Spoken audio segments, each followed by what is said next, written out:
PowerPoint and Skip. We are from West Grant High School in Friendly, Colorado. We're a 2A district in almost everything.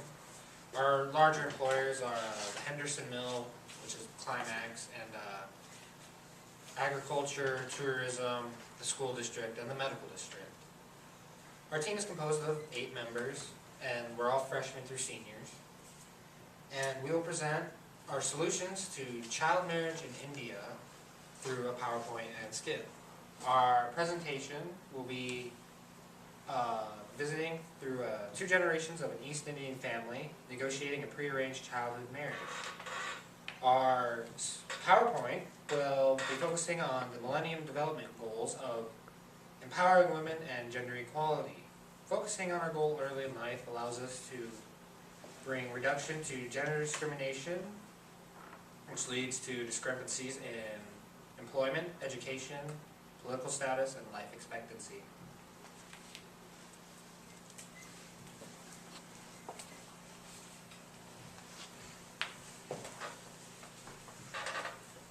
What will we gain from allowing our daughter to wed your son?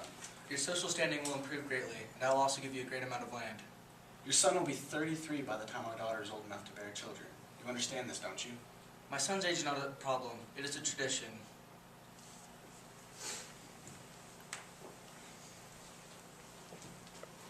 It is normal in Indian cultures for the parents to wed their children when they are very young. And it is an unfortunate phenomenon that most of the children die within the first year of life.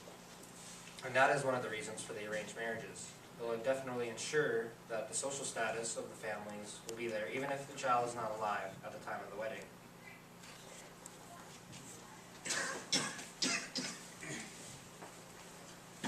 But I don't want to marry him, Papa. You will do as I say. I promised you to him long ago, and he has been nothing but good to our family. But what about school and my friends? And what about your family? This is final. It is not uncommon in the third world for the girl to be just taken out of school and stripped of the life she once lived.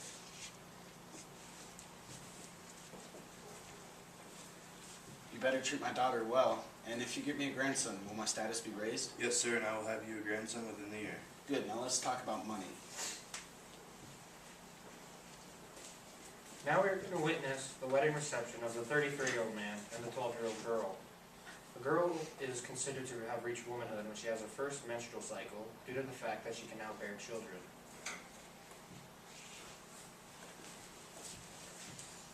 Mother, why must I marry him? It is our way. His family is very important.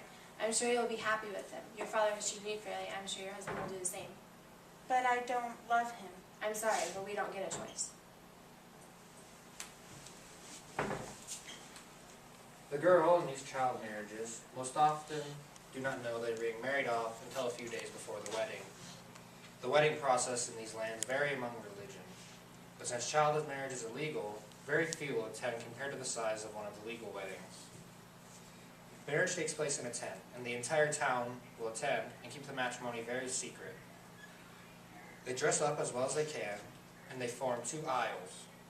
The priest will dictate based on religion, and most common in this culture is Hindu.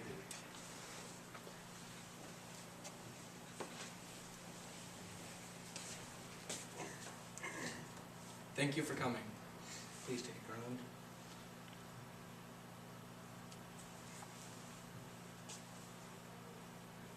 You are now bound in holy union. Raise your hands.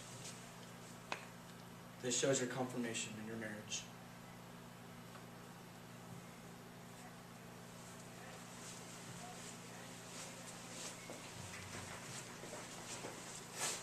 Combinations of cultural, traditional, and religion are reasons for child marriage. It is believed that the main reason for child marriage was due to feudal times that strengthened family alliances through business or military purposes. The fear and stigma attached to premarital sex and bearing children outside of marriage, and the associated family honor are seen as valid reasons that the families take.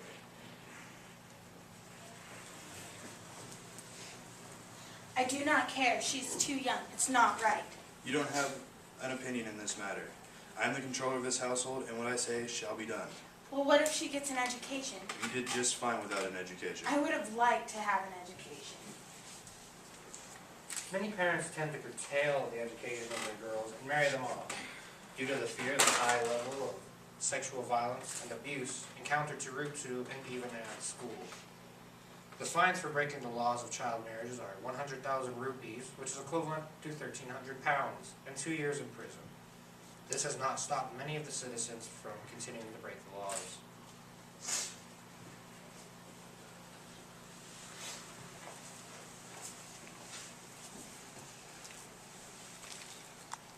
Are you sure you want to do this? My son will be 30 when your daughter is only 12. It will help accomplish a higher status.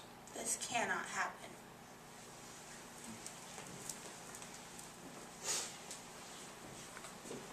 The United Nations, in 1992, brought forth the Child Marriage Restriction Act, and that turned into the Child Marriage Prevention Act.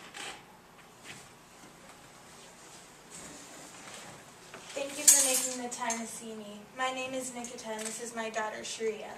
My name is Melanie, and this is Nancy. We work for United Nations, specializing in women equality. Women equality? I've never heard of it. We know, and a part of what we do is preventing your daughter from being handed over. But how? To start, let me tell you that over 10 million girls are married off before their age of 18 all over the world. That is someone married under 18 every 3 seconds. One of the ways to defeat this is as simple as an education. We need to keep young women in schools and life along with a safe, healthy marriage. Related to that, we need to make the country start enforcing their laws against child marriage. Did you know that child marriage is illegal and it results in 2 years in prison and several fines? That is what our organization does, making sure that countries follow the laws of humanity. One of the best ways though is to avoid this by finding a job. If you can prove to your family that you can support you and your daughter without the help of your husband's family, you can divorce your husband and save your daughter from the same pain you have felt.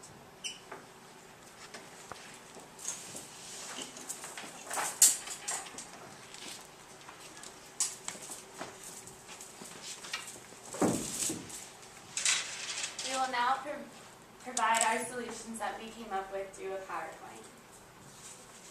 We took the SMART solution strategies in finding our solutions, which stands for sustainable, measurable, achievable, realistic, and time-bound.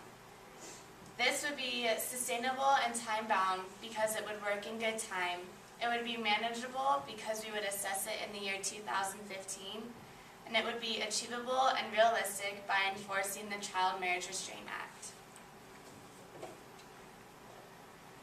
The first solution that we came up with were safe houses. A safe house is a place where a woman could go to escape from being handed over by their culture.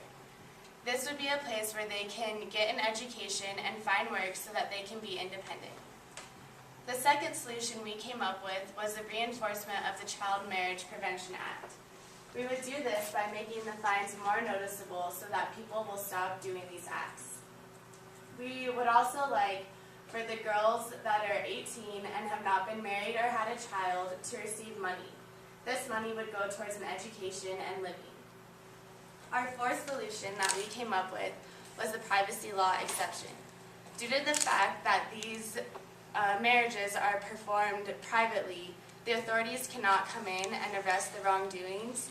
So we would like for the girls to be able to go to the safe houses and let the authorities know that they are breaking the law, and this would then allow the authorities to come in and stop this act. Here's a few statistics on the child marriage. The Child Marriage Prevention Act reduced the rate of child marriage by 18% from 1992 to 2006, which proves that it works, which is why we would like to reinforce it. 20% of the girls are married before they're 15, and half of them are married before they are 18. Nationally, in India, nearly half of the girls are married before the age of 18. 25% of the girls that are married before they're 18 are abused by their spouse, and nearly half of them become pregnant within the first year of marriage. They are 60% more likely for child mortality in the first year if the mother isn't 19 due to the rigors of childbirth. It is 25 times higher for girls under 15 to die, whereas it's only 2 times higher for girls that are older than 15 to die due to the harsh conditions the mother has to endure during pregnancy. There are 3 ways that you can help end child marriages. You can educate yourself of the global problem, spread the word, and get involved. We recently performed this skit and presentation to our school to inform them about what's going on so that they are more educated on world problems. These are resources that you can go to help end child marriage. The International Center for Research on Women finds solutions to eliminate the harmful traditional practices of child marriage. The Wide Horizons for Children is a humanitarian aid in India that donates money to the needy and sponsors the children going through child marriages.